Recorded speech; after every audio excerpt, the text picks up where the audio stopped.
I'm Ashley Fetko. And I'm Cayce Lynch. We're millennials, We're lawyers. we're moms, We're Swifties. and we're best friends. We are deep in the thick of paid working motherhood. It's real, it's funny, and sometimes it's real funny. But also, it's no joke. It's the normal mess. The normal mess. The normal mess. Nailed it.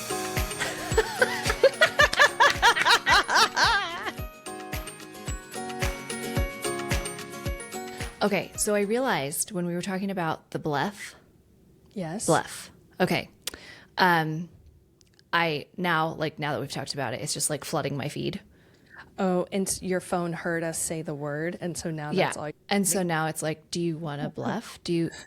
Are you interested? Is this what you need? Is this because the algorithm, like it's like what we talked about in like season 1, where it's like, Yes. Exhibit is like, I heard you like blephs and you're a bleph. So here's an algorithm full of videos and reels and photos of like blephs. And I'm like, I don't need that. I'm good. I don't need that. But what was funny is that then I watched back our last episode and I did mascara on my bottom lashes for that episode. I don't know why. I was just like feeling fancy and I was like, ooh, I'm going to put some mascara. And then you saw I was like weeping through the entire recording because my eyes were like, why? What are you doing this? And it made my eyes smaller. So now I'm like, do I need a bleph? And I don't think I do. I think I need to not wear mascara on my bottom eyelashes. Yes, you do not have the eye shape that would benefit from a bleph. I'm not hooded. I think that would, I don't have enough eyelid. You know what I mean? Yeah. I'm not working with enough. And I talked to someone else about it in a joking manner, and she goes, oh, that's why I wear false lashes. She's like, because the lashes then go up above the hood and it like opens my eye up. And I'm like, that's a cool solution. That's an alternative to not getting surgery. I guess. Or don't mess with your beautiful eyes, people. Just don't do it. Don't. Poor Emma Stone. Okay. Oh, hi. Can we give a shout out to Laura? Yes, Laura. Oh my goodness. That was the coolest. We got an email. Guys, we've started getting actual emails in our thenormalmess@gmail.com email inbox. Yes. And which has been really cool because for a while it was just crickets or spam. And now like we've gotten actual emails. Yes. Which is very cool. But Laura submitted a formal Messy Bestie Club application email. It was the sweetest thing ever, and it really gave us that little boost of encouragement. So thanks, Laura. We love you. We're so excited to like really meet you over Zoom and all those things. But and we're delighted to call you our Messy Bestie. Thank you. I know. So cool. Also, approved. Applications are open, and really all you need to do is like we accept them on a rolling basis. That's right. Exactly. We can be your safety. You'll get in. Just true. We love you. We accept you. Yeah, that was so cool. So incredible. Yay. Okay.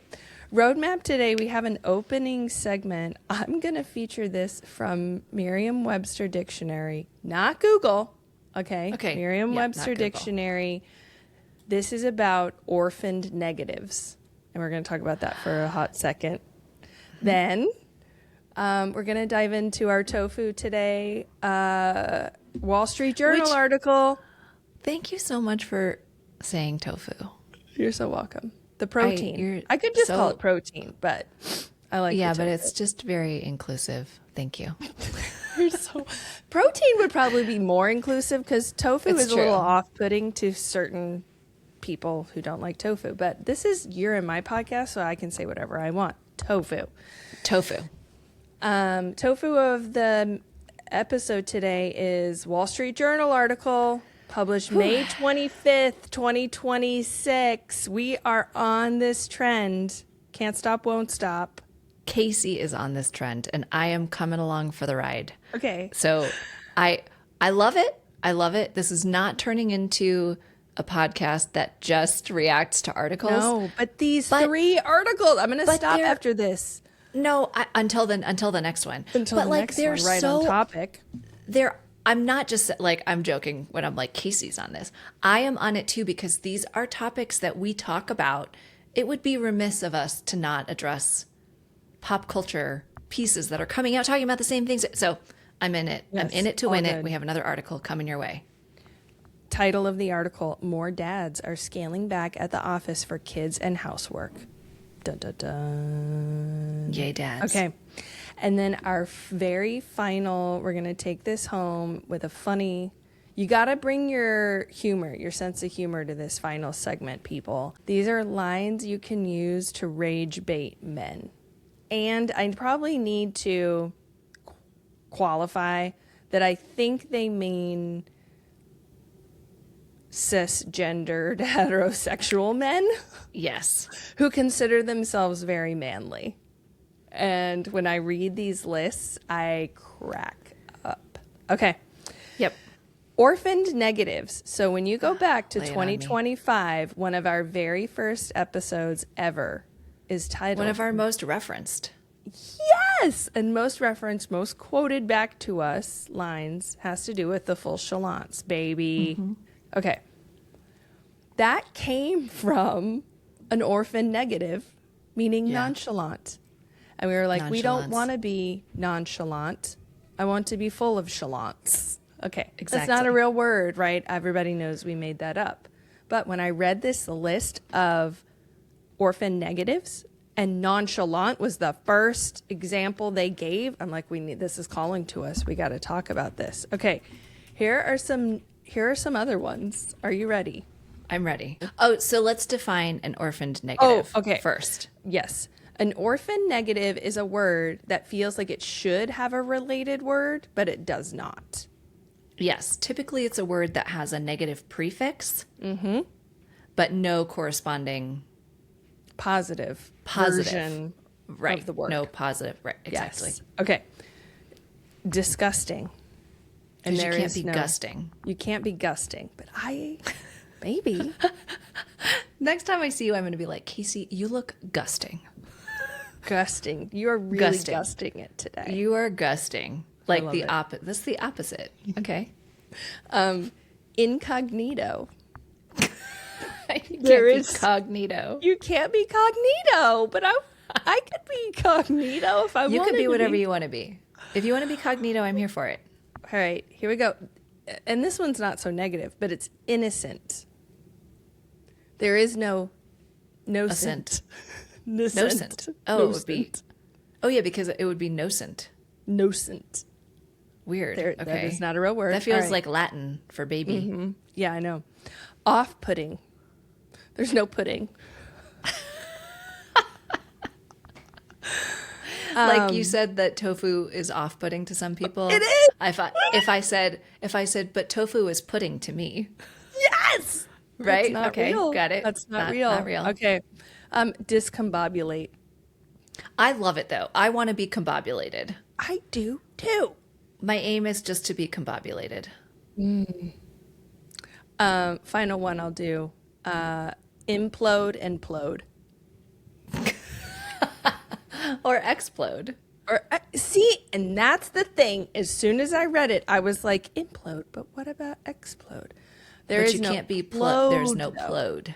Right. You have to have the prefix. The qualifier, the prefix. Yeah. Wow. What is a plode then? What is plode? A state of homeostasis? That's what I was just going to say. It has to be. Because if you're implode, you come in, and explode, but if you just plode, right, it's like you're chilling. That's your state of being. It's just like, I'm ploding, baby. This is me coasting. I'm not imploding or exploding. All right. Thank you for geeking out with us. How did you like this? It was kind of funny, right? It's really funny, but I also kind of feel like Merriam-Webster came for us a little bit with the like chalance, being like there is. Because this came from Merriam-Webster, right? Like they were like, there is no chalance. Attention, the normal mess. There is no chalance. We made it. We made chalance. Chalance is a thing. But since I saw that, since we did that episode, I mean, I saw. Did I send it to you? The post that was like talking about like being chalant in dating. I need to find it. I'll send it to you. Okay. Where it's like the idea is like more and more young women are realizing that they actually just want someone who is chalant about them, and like they want to be chalant about someone else. I can't believe I didn't send this to you. Oh, I must have missed it. Yeah, everybody needs chalance, especially in your romantic partner. Yes. You know? Yes. I'm going to come out hot. Tip. Oh, I've got a tip. Yeah, I'm going to come in hot. You go first. Okay. It's who is it? Somebody has a theory that's like, if it's not a fuck yes, it's a fuck no. Yes. Okay. You know? So I think I read, when I was in college, so this is 20 years ago, I read He's Just Not That Into You, which became a movie. Mm-hmm. It was so popular. But that's with kind Jennifer of Goodwin. Yes. Nice pull by you, by the way. Thank you. And in that book, they said, someone who's really into you, you are never going to have to doubt if they're into you or not. So if you're doubting it, that means they're not into you. It's so true. It's so true. It is. That is so true. So Ash and I are approaching a decade of marriage in January. How? You're right. That's you're wild. Right. You're right there too. You're fast approaching that mark as well. We're coming up on 8 in the fall. Yeah. So. Yes. And I always feel like you're closer because I always feel like we're just like, I do something, you do something, you do something, I do something. Like, I feel like we're just like in step. But anyway, to bring us back, like this, I sent him a meme the other day that was like, the day that I married you was the least in love with you I've ever been. And it's like, which sounds kind of like, it kind of sounds nasty. Like it sounds like you're trash talking a little bit, but it's like, it is so true. Every stinking day, I know that man thinks I am. He calls me hot stuff to the point that like our kids are like, my mom is hot stuff. Like they like have said that at school, and I'm like, hey, it's fine. We have a healthy marriage. It's fine. But like, I never have to wonder that. I never have to wonder like, is he into me? You know what I mean? It's like there, you know? It's so good. Then this is the perfect segue into this Wall Street Journal article, because I feel like I need to make a disclaimer that this episode's probably going to be us just praising our husbands for 30 minutes.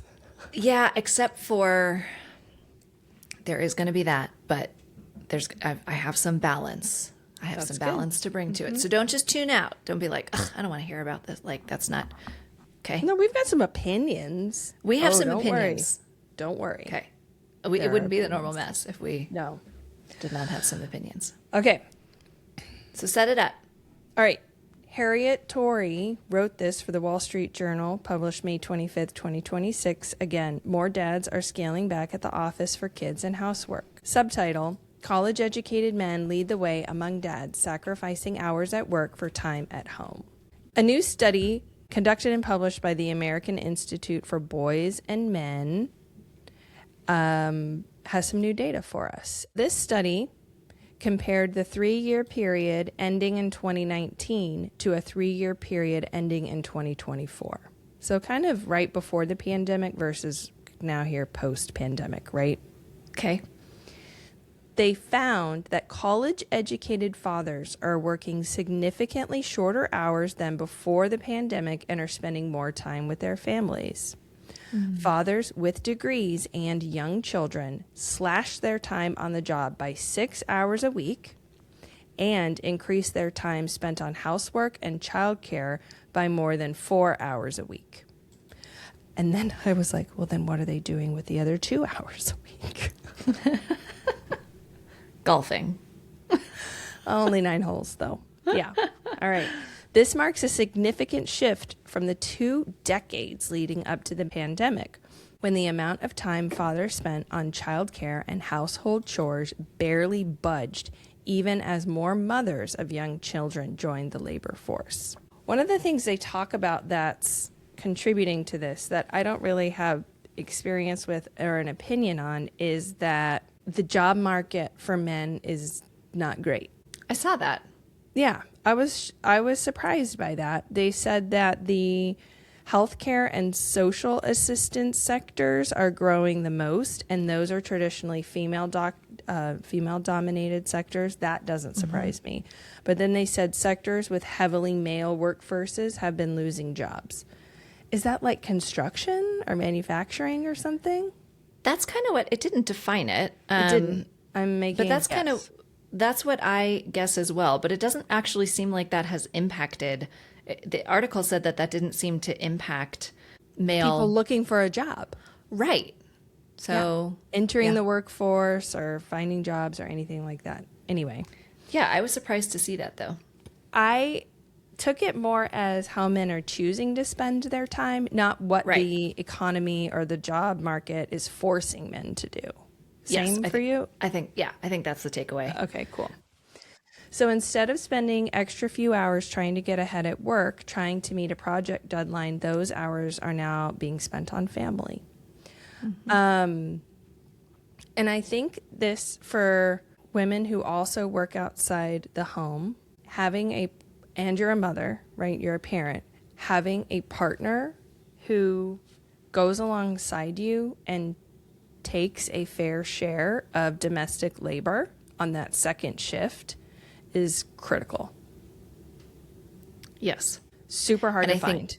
Super hard to find. And I think that the importance of that has become even more pronounced as more women, you know, despite what, you know, the most recent article that we did, an article deep dive on, you know, which indicated that fewer women are entering the workforce and more women are leaving the workforce.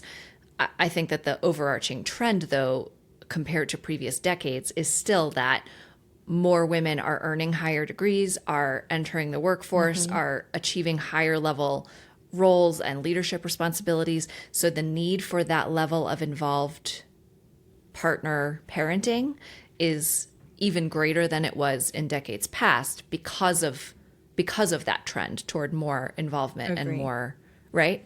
The need for it's at an all-time high, for sure. Yes. For sure. I think one of the things that they don't talk about in the article is they give some examples of a couple men who have spouses, women who work outside the home as mothers, right? But they're not making a comment on what happens when women choose to leave the workforce for any reason or choose not to enter the workforce, whatever those reasons are. Like if you have a stay-at-home mom, what dads are contributing in those scenarios. Because I have a theory that even though in those situations there's only one person, the dad, working outside the home, the dad still needs to contribute significantly to the things inside the household that make the family run. Yeah. Have you seen I've seen this a couple times. That's like, reminder when you hear the narrative, like, well, he works to provide for his family. He would need to work even if he didn't have a family. Have you seen this? Where it's like, okay, you know, I mean, there's like that kind of that. And I've also seen, you know, we talked a little bit about like the trad wife trend. I've also seen, you know, posts talking about like, he has his role, I have mine. We're both equally contributing and equally important. And there is absolutely some truth there. Like you need money, you know, to fuel your life. You also need childcare and cooking and cleaning and you know what I mean? Management of the household. And management of the household. Like there absolutely is some truth there. But I think I agree with you. There's no, you don't just get a free pass just because you're working. No. She's working too. I know. You know, this is why even in our intro, we say paid working motherhood, because just to reiterate, every mom works, whether you're working outside the home or not, you're still working. So you don't just get a free pass. Did the article talk about differences in college educated fathers compared to non-college educated fathers? Or the stats that it shared at the beginning seem more specific to college educated dads. Am I remembering that correctly? That's correct. Yes. It does not talk, and it's very specific that that's what they're talking about. People who are making choices. And they give some examples of how a particular man walked away from $130,000 a year extra on top of what he's already making And he's never regretted it a single second because he was 48 years old. He's been able to still be in a remote role, working 9 to 5, and that is giving him more time to spend with his wife and children. And travel. Saying, yes. And he's saying, like, there's no sitting in traffic now going to and from work. And we took less money, but we were happy to take less money. Yeah. So why do you think that is? Like, why do you think, specific to college educated men, there's a lot happening there. There's a lot here. So we have I don't know if I've told you this, but we have a very similar situation and story. So when I was pregnant with our second child, Mike left his job and took some time. We were fortunate he was able to take some time to look for the right next opportunity. And this man hadn't had a break in 20 years. Like, he needed it. So 2 opportunities came up. One would involve us moving states. He would be essentially working like in a startup mentality where you really, really have to hustle.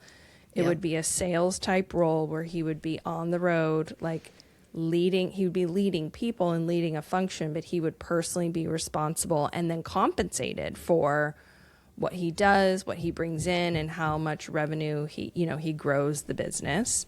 Right. And the second role that came to him, and so there's a big upside there. It's an unknown. Totally. Right. But could be very, very big astronomical. upside. Yeah. Right. Second opportunity came in. That was here where we live now, so no moving involved, very minimal travel, running a function and managing people squarely within his wheelhouse, and some upside for growth. And the salary associated with that, we were comfortable with, right? It's not like we were taking this major step back. And Mike specifically chose to take the local opportunity and he cited, he's like, I don't want to, we're about to have our second child. I do not want to be on the road. I just don't. I want to be here. I want to be home. And I think it's really a shift in the definition of a father. Yes.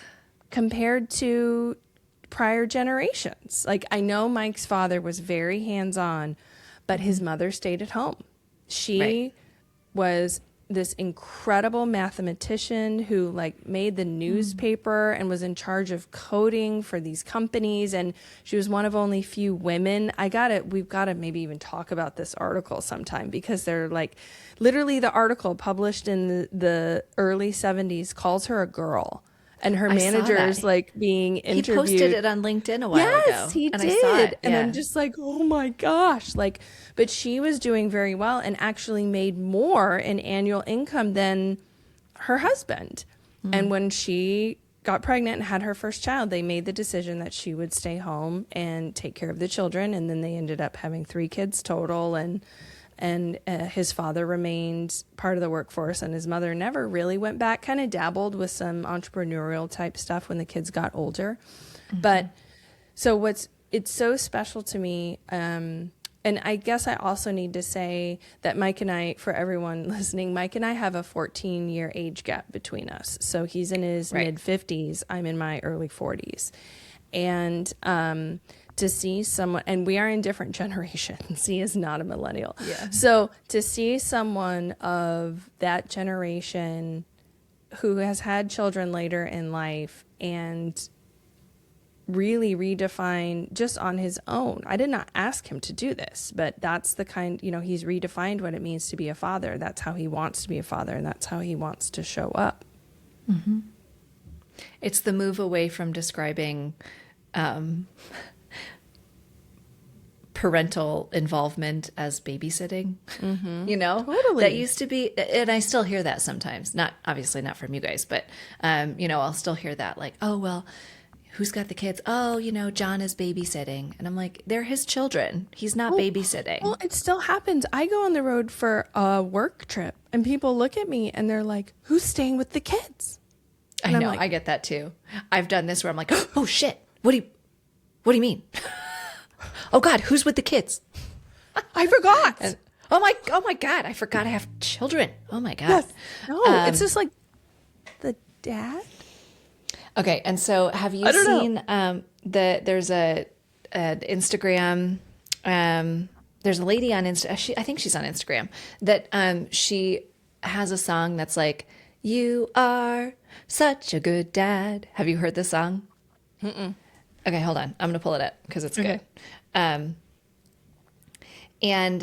the whole premise is like just comparing, not really comparing, but like just the everyday things that, you know, that moms do. Okay, ready? The cooking and the cleaning and the groceries and the laundry, fed the cat and the dog, and someone stole my coffee. Got a gift for your mother that you probably won't like. Paid a bill, wiped her butt, broke up a couple fights. Then I just about lost my mind because we both took the kids to the park, and someone said to you, "You are such a good dad. You are such a good dad." I woke at 5 a.m. to screaming in the hallway. There was barf in the bed, so another load of laundry. Our kid was crying, so we talked about our feelings. You were sleeping. That's cool. But then you got up and your mom came over and she said, "You are such a good dad. You are such a good dad, such a good dad." I did the math. Last one. Story time, the pee time, the snack time. I said go to bed just about a million times. And then I sat down to write this song and you said, "Did you notice I mowed the lawn?" You are such a good dad. You are such a good dad, such a good dad. I'll post it. Oh my gosh, that's hilarious. You haven't heard that? No, I have not heard that, and it is so stinking true. It is very accurate. They deserve a lot of credit though. But they do, but like you're doing the very bare minimum. Like that's great. That's good. That's like yay for you that you're showing up. But I think the reason it's a big deal is because it traditionally has not been done. Like it was not modeled for Mike to show up in this way. Totally. Yeah. Oh, totally. I don't think his dad changed a diaper. And Mike's like, he saw a meme that he sent to me and it was like, if you like your dinner being interrupted every night to go wipe a butt, I highly recommend Parenthood. And like that's his job because we're at the table, like where his seat at the table is the closest to the bathroom where they have to go every night during dinner. Mm-hmm. And so they go and then they sit on the toilet and go, "Dad!" And he goes in, he stops eating and goes in, washes his hands, all those things. But it's like, yeah, it's a lot. It's a lot. And like, I don't think that was ever modeled for him. So that's like a big generational shift. It's a shift in American culture, whereas women, we have always had hands-on mothering demonstrated for us and modeled for us. It's just the expectation. And what comes with that is like the expectation never gets lower for us. It only ever gets higher. Yeah. You know, it's what we get when we're out on the road and we're like, you know, at a professional function and we've given a speech and someone's like, "Wow, who's got the kids? How are you doing this?" I'm like, the kids are fine because they have a dad. Like I didn't marry a loser, so we're good. Like everybody's good because I chose to not marry a loser. Oh my God. So I want to share, I binged. You did bing it, didn't you? I did. You're a binger now. I'm a binger now. I don't know. Well, I'm gonna keep an eye on Google and see if it gets its act together. You know what I mean? It won't be getting its act together. This is the beginning of the end. I mean, There's I'm no an going optimist. back once you've introduced AI on this scale. Sorry. Google's not getting its act. I mean, you need to stop living in denial and really come to terms that this relationship is over. If you're willing, if you hold your boundary here. I need to hold this boundary. This ex is never going to get a real job. He's just never going to get his act together. Okay. No, he's not. So I binged it and I wanted to know, obviously having the involvement of both parents is documented to be tremendously beneficial to children. But I wanted to look specifically at what benefits there are for children with super involved fathers and what benefits there are for mothers. And obviously we're talking about, in the context of this relationship, we're talking about cisgendered heterosexual relationships. Yes. Okay. Although I would say, I mean, any dad involvement. Do you know what I mean? Like the studies that I found don't look at within the context of a heterosexual relationship. There is documented benefit to a mom even during pregnancy when her male partner is involved and supportive even in that stage. There are studies documenting better maternal outcomes, lower health risks, lower stress, lower incidences of preeclampsia, and all of these other issues but correlated with higher rates of involvement from dads. Very cool. Yeah.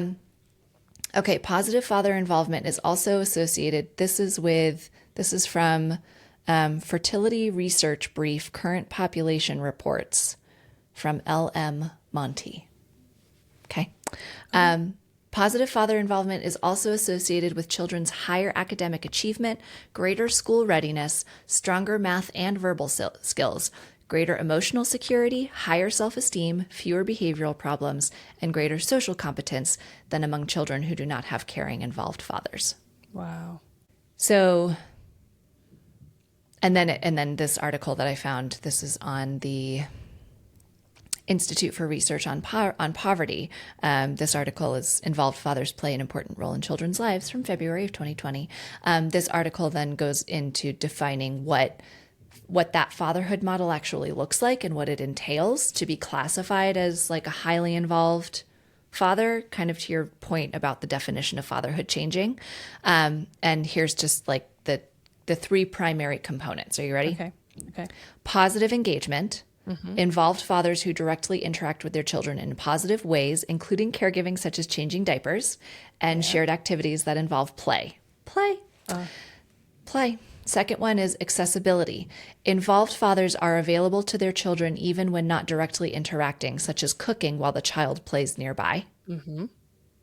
And the last one is responsibility. Involved fathers take ultimate responsibility for their child's welfare and care, including participating in decision-making regarding child rearing and ensuring that children's needs are met. Fantastic. That's the model. I love that. Yeah. That's a really, really helpful way to think about it. Yeah, because when you say like, oh, well, they're spending more time, that's helpful. Like, that's cool to know. But they're doing these three things. Right. But like, this is what that time actually looks like in order to have, to be classified in this way, to have this kind of benefit. Yeah. Oh, that's so true. There's a concept of having it all for women and working moms. Yeah. What do you think having it all for a working dad looks like? Is it the same or is it different? I think it's somewhat different. I mean, I feel like if I asked Ash what his definition of having it all looks like, that definition would probably be closer in line to my definition of having it all for myself. But then if I, think about like general stereotypical ideas about what having it all, do you know what I mean? Because Ash is not, he's smarter than the average bear. So I don't know. What about you? What do you think that definition would look like for men, for dads, working dads? I agree with you that Mike and my definition is probably pretty similar. But I think as a whole, when women use that phrase or when people use that phrase about women, there's a big piece of opportunity there. Like women have the opportunity to keep growing and earning more and not be penalized for it. That I don't know if fatherhood comes with the same penalty as motherhood comes for women. That's a really good way to put it. That is in line with what I was thinking. Right? Okay. I think you are. Because I think what you're what I'm hearing you say and what I believe is that the opportunity for advancement for working dads is a given, whereas it is not a given for working moms. Yes, that is exactly what I'm saying. So when we talk about like having it all, well, you at least have to have the opportunity. And I feel like that's already there for dads. That's assumed. Yeah. Crazy. Can you think of a career opportunity that you would have absolutely taken before you had kids that you would not take now? Or maybe for Ash even, like if he would have had this opportunity, you guys would have been all in on it. But now you're like, maybe we should think about it, or maybe we wouldn't do it. Any job that has involved a long commute time. I mean, when the commute is killer. When we were both working as DAs, we moved from where we were to where we are now because our office, we were driving every day. I mean, we were writing together, but we were driving every day for 45 minutes to get to the office. And that was when our daughter was a baby. And so we were doing this like long commute both ways and like cutting our time short in the morning to get there in time and then rushing home to feed her and bathe her and get any time with her in the evening. And we moved, I would say in some ways to a less desirable area, where we are now, just to be closer. It doesn't matter for me now because I work from home, but like we cut down on that commute. That's a really good point. Yeah. So I think anything that involved a long commute. I would also say I would not take a job right now that involved a substantial amount of international travel. I'm good with the amount of travel that I have that's domestic, and an occasional international trip right now is great. Love that. But because you tack on, right now, next week, I'm doing an in and out, like fly to Sacramento, give a speech, fly back in the same day. And I'll do that as much as I can. You can't do that with an international trip. Can't. You tack on a travel day on either end of an already long trip to make your time there worthwhile, given the amount of time it took you to get there. I would not do that now, which I would have done before. And probably when the kids are grown would do again because I love travel and I love international travel. Do you know what I mean? Yes. What about you? Yeah, as I was thinking about this question, international stuff really came to mind for me, like things that would take me away from them, but also like what if all of a sudden our law firm said, we want to open an office overseas and like, can you go be there for a while? I don't think I would go without my family. And then it's like, would I even disrupt them to go be there for a year or something? That'd be a big, I might, but then it depends on where. It does depend on where. And, because I think that would come with so many benefits to them to see another culture and to live overseas and the memories we'd make together, the things we'd get to see. But it's also taking away very likely on precious time with grandparents that like how many years do we have left there? Like you just never know. So that's true. Whereas, if Mike's job would have accommodated it before we were married, I would have been like, please, let's go. I would have been begging. You know what I mean? Let's go to Rome for a year. Yes. Oh, okay. Well, here's the deal. Twist my Side arm. note. If my law firm wants to send me to Italy, there is no ifs, ands, or buts. We are going. Like we're going. We're just going to go open live that there office all day. All day long. Yep. Along the lines of the concepts you were sharing before about what's expected of moms versus expected of dads and what dads get praise for, this article talks about the line is mothers of young kids still spend nearly 15 hours more a week than men doing unpaid work like cooking, cleaning, and childcare at home, according to this same study. That did not surprise me at all. Does it surprise you? No. Yeah. Do you think that's true for, I don't know if you're comfortable answering, do you think that's true for you in your relationship? No, it's not. I mean, Ash is the cook in our house. Like I cook occasionally, I like to cook occasionally, but he's the cook in our house. And, so, there's like, I would say that we have a pretty even division of labor, like domestic labor in the house. While he's handling projects around the house. Like we just had to replace a bunch of trim because our maniac dog decided to eat it. Can I return her? No, just kidding. If anybody wants a Cavalier King Charles Spaniel, write us at thenormalmess@gmail.com. Just kidding. Just kidding. Just kidding. You can't have her unless you'll give her a good home. Just kidding. So anyway, so we had to replace a bunch of the trim and, and just like some other, like just the joys of home ownership, like that kind of stuff. He's doing that, and that's necessary for our household. I'm taking care of the kids and entertaining them while, and doing stuff with them while he's doing that. That feels like an even split to me. You know what I mean? Like, it's not like he's not a golfer, but it's not like he's not bowling or he's not bowling. You know what I mean? Like, he's not really, yeah. But what's funny about that is that like, I've joked with him, like, maybe I'll take over some of the yard work. Because like, while he's mowing the lawn or doing whatever he's doing in our yard, which often I'm just like, he's like, how does it look? And I'm like, I love it. And I'm like, I have no idea what you did. It is amazing. It's beautiful. I've never seen anything like it before. And I'm looking at the wrong half of the yard. And he's like, no, look over here. And I'm like, oh yeah, those pavers are new and I love them. Like, I don't know. I support him. It's great. But I've joked with him, like, while he's doing yard work, he will have his headphones on and he's listening to a podcast or he's listening to an audiobook or, whatever. I don't get that same leisure time. Like, I know that it's not actually leisure time. I mean, he's doing stuff for the home. But sometimes I'm like, man, I want to listen to an audiobook and I can't. Like, you're parenting. You're on, baby. Like, there's Same. no so with that caveat, but I don't think that I think that he and I both spend probably an equal number of hours doing those kinds of unpaid domestic tasks around the house. That's kind of the way that it's always been, even before we had kids. That's so he's cool. always been the cook in Yes. the house. He's always, he does the grocery shopping. Occasionally I'll go to the grocery store. How did you get here? Did you have conversations early in your dating years or in your marriage about how you wanted to be split? Did it happen naturally? How did you set this up? It just happened naturally. It just happened naturally. When I was in my single girl 20s, I lived in that beautiful loft in downtown Denver with like the floor to ceiling windows and the pool table. It was so freaking cool.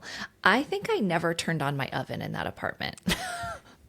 Like, I truly, Carrie Bradshaw, I think, said that she would like store her sweaters shoes or sweaters in her oven. Sweaters. I would. Like, I just, that's not been a thing that I've naturally wanted to do ever. And I enjoy it sometimes now, as we've talked about, but I've never been particularly domestically inclined. And prior to meeting and living with Ash, I always lived in an apartment. So if there was a thing that needed to be done, I would just call the super. Or call, and there was no yard work or what. So so the concept of having things that I needed to do at home, was just foreign to me. And then I would have girl dinner and call it good. I think we just kind of fell into it naturally just because he was like, oh, I think we've never talked about this. I would be curious to ask him, like, did he have a moment in our early dating history where he was like,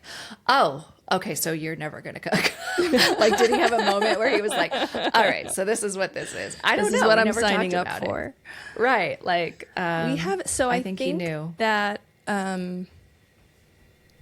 but so before we had kids, just the way my work schedule was, like, I wouldn't probably get home until 7:30, 8 during the work week. And Mike would cook for us. Like, he would cook and then it would be ready. And not this huge elaborate thing, but he's a great cook. And he would have it ready for us when I got home. And then COVID hit and we had kids. And so I have taken over more of the cooking. Ash comes up with our dinner plan most nights. Oh, that is such a mental burden too.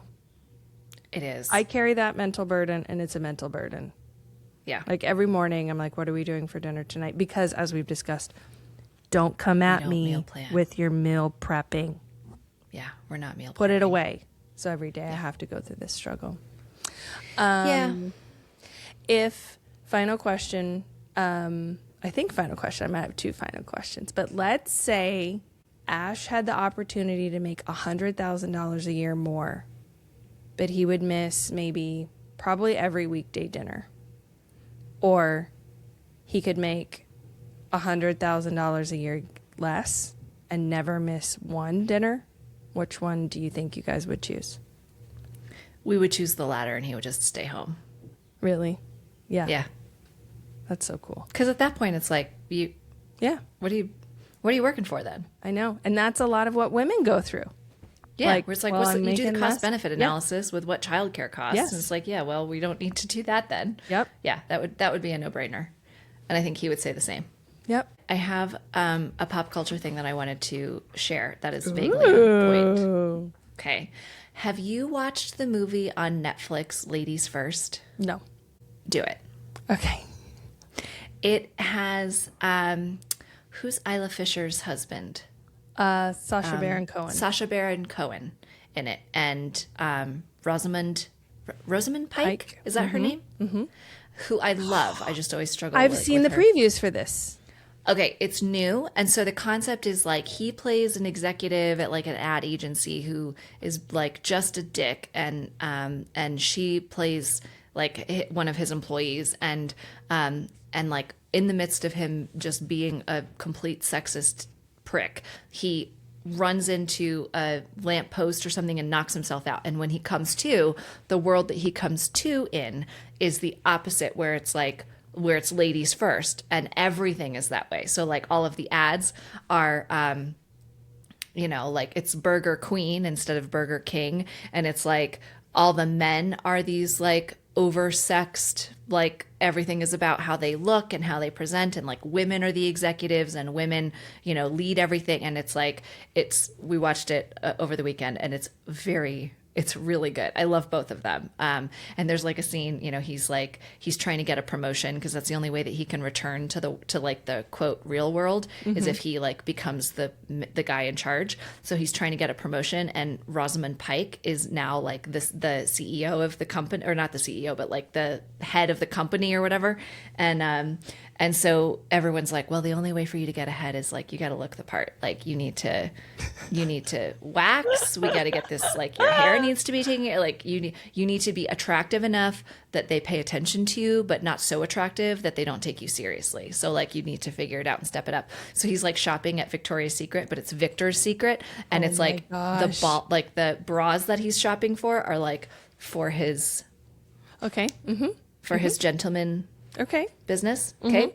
And they're like, oh, they'll hoist your little boys up nice. And like, it's like this whole thing. And it's just, I watched it. We watched it with my in-laws, with my father-in-law and my mother-in-law. And I think my father-in-law was like, whoa. Like, I think it was like, it put in perspective a lot of what we do as women, where it's like, yeah, that's real. Like that is completely real.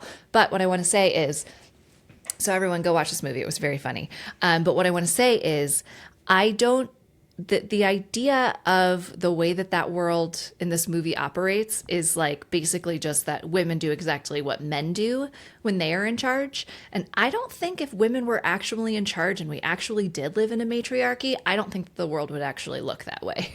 Completely I don't think that's the whole point. That's the whole point of the power move. Point. Right. Is like creating a longer table and being more inclusive and like pulling out chairs for people and getting people water and like serving others, like making it more inclusive and comfortable and supportive. I agree. But it's but the concept is hilarious. Yes, I really enjoyed it. I was like that. It was like Barbie. I was like, I want to live in that world. Take me to Barbie world. Yes. That's good. 1,000%. Okay. I have to give a shout out on Instagram. I've seen this. All right. It's _ Megan Noel, MEGANNOEL. Okay. And her concept is new ways to rage bait men. Can you explain what rage baiting is? It's saying things specifically to generate an emotional response. It's Yes. sort of like trolling. It's a little bit like trolling. Yes. Okay. Okay. Thank you for that. All right. So here's a way to rage bait men. Things you could say to a man to like get him worked up. Are you ready? I'm so ready. They're wearing cowboy boots, but you walk up and you say, "I love your heels." I love it. Okay, here's another one. "Do you need me to open that for you?" I could never pull that off though, because I know. Ash opens every jar. Like just this morning I was trying to open something and I'm like, manhandling it, which talk about that phrase, manhandling it. And I still couldn't get it open and he opens it. Okay. I love that. Rage bait. "Do you know someone who can help me change a tire?" Not you. It's because it's not you. "I love how you never let facts get in the way of your opinion." I want to say that to everybody. Everyone, not just men. That's a lot of people. right. Yes. Yep. "He's explaining the NFL draft." I'm sorry. I have to pull myself together. Okay. "He's explaining the NFL draft," and you say, "Oh, so it's like The Bachelor?" Yeah. That would do it. That would. Which is like when Taylor Swift started dating Travis Kelce, and I did this to Ash, where I was like, I mean, she pretty much put him on the map. Like he had no career before, and he was like, whoa, and he doesn't even like him. Like he likes him now, but like he was very like protective of Taylor for a while there. That is in line with that same thing. Okay, what's the next one? "If you were athletic, what sport would you play?" I also like, have you seen, it's like, oh, I love your blouse. Yes, when it's a top. Or "I love your top." I love your top. Yeah. Right. Is that a going out top? This one's so good. Sorry, last one. Are you ready? I'm ready. This would make so many men I know really upset. Okay? Okay. This would I'm make so Ash excited. upset. Okay. "You look like you don't know how to grill a steak."